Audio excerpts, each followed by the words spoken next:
I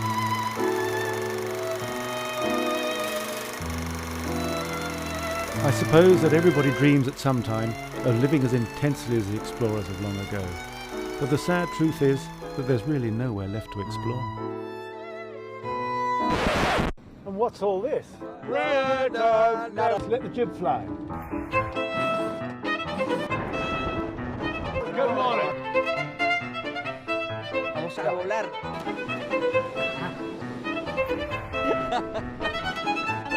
Me cabe de puta madre así. No, es gloria, es gloria bendita.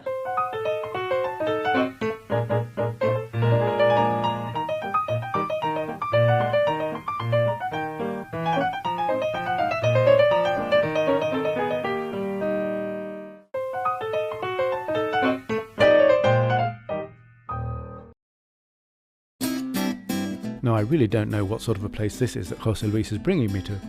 He tells me that it's a fabulous port that, in spite of all appearances, has a well-kept gastronomic secret. I think he's trying to surprise me. Enjoy? Oh, it's wonderful.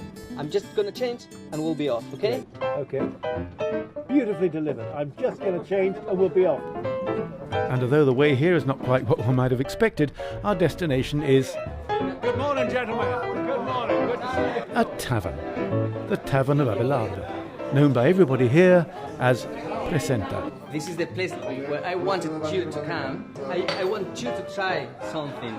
A delicious wine from Chiclana and a tapa of tuna, which they do here in a whole lot of different ways. En mi casa me lo como al estilo japonés. So this is what José Luis has been banging on about, and now I get to taste it. That's the freshest fish. Well, I hope we're going to get a bit of that. This is delicious. But I just love the look of it. It's such a beautiful looking meat. That is the most delicious thing in the world. There is nothing like really, really fresh fish like that. Exquisite, and raw is the best way to eat it. It's looking good. If this is the beginning, then it's got to be all downhill from here, really, because this is fabulous. So we've come to just the right place, for God's sake. Jaleo, por favor. Now here's a bar. This is the sort of bar you don't get to see very often as a tourist. To have a jar or two with these guys. It's a fisherman's bar. These are the guys who work fishing the tuna, and apparently the place has been running since 1928, and it's a wonderful typical Spanish bar where you've no good talking in hushed tones. It's not a quiet, romantic, bohemian bar. If you go inside the bar, then you will see it's also, you know, the passions here are the bulls, flamenco, and fishing, tuna fishing in particular. And these people, the salt of the earth. Now I get it. We've sailed a little bit more than 20 miles from Sancti Petri, and now we've arrived at the port of Barbate. Como puerto deportivo, pues es un puerto medio, está dentro de la red de puertos de la Agencia Pública de Puertos de Andalucía, con una situación fantástica para el paso del estrecho. Sí, es muy seguro y muy tranquilo, tiene 314 atraques, con vigilancia y marinería 24 horas. Tenemos mucho tránsito, mucha embarcación que viene del norte de Europa, My, it would seem that the marina of Barbate has some fascinating facilities. Barbate is quite unique in this world. It's a fishing port that maintains an extraordinary and ancient tradition, and the people who keep it alive are our friends from the Taberna de Abelardo. It's a tradition that dates back thousands of years. It's known as the Almadraba, which in Arabic means the place of battle. Almadraba es un arte de pesca ancestral que consiste en capturar de forma masiva atunes. Aquí en la costa de Cádiz hay 4 almadrabas. Todas estas anclas sirven para sujetar el sistema de redes que el atún llega y tropieza en las raderas, que son unas líneas que van una para adentro y otra a tierra, y no sabe volver atrás y se mete en el copo. And this, I suppose, is not the method that is destroying all the tuna stocks in the ocean.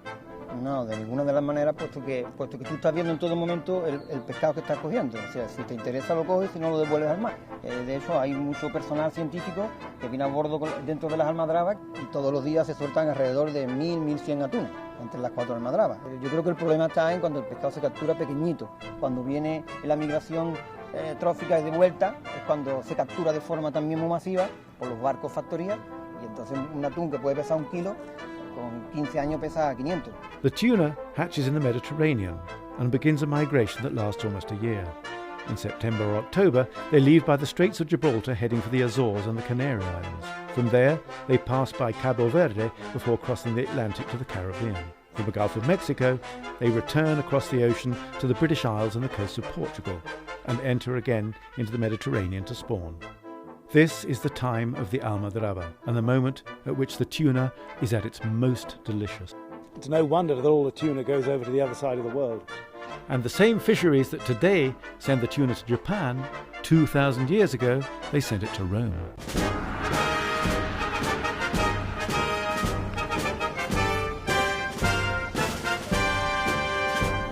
Well, this is it. This is Baila Claudia. This is where it all started. 2,000 years ago, they were still fishing tuna here. And We like to keep the good ideas running. you can imagine how beautiful this place must have been when it was a full city, when everything was standing. Can you imagine that? It would be awesome. It's really awesome. This is what American teenagers would say. I think it would be awesome if you were the emperor. They use the same methods that they use in Barbati. The almadraba. Almadraba. As far as I know, the main thing was garum. Garum. Which you'll be too young to know this, but there was a thing called gentleman's relish. It's a paradise, this natural park of the Straits. Seems to me the big thing here is tuna, and they've got tuna even in the ruins. Jesus, what's that? Kite surfing. Want to try? Me? Oh, come on. You know how old I am? Yeah, 60 years old, you can't be like how you are. I have some friends and I can arrange it for you. Okay, let's go. Get away, need a coño. Vamos a volar. Can you do it? I wonder what the Romans would have said if they could have seen us leaping about with these kites right in front of their temples. I'm sure they would have relished it.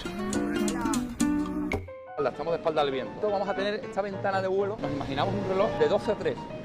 Tenemos el segmento derecho y de 12 a 9 el segmento izquierdo. La cometa, si la colocamos en el segmento derecho, nos desplazaremos hacia la derecha. Si lo colocamos en el segmento izquierdo, desplazamos a la izquierda. Aquí digamos que acabaría el curso, pero hay que aprender a manejar la cometa. Do you understand? Very easy. The wetsuit fits me fine, ¿eh? Perfecto. Ahora te lo quitas, ¿vale? Y esto va a la espalda. No. Pero me cabe de puta madre así. From the beginning, kite surfing's a game for big kids. First of all, the kite down on the ground, Fantastic, gracias.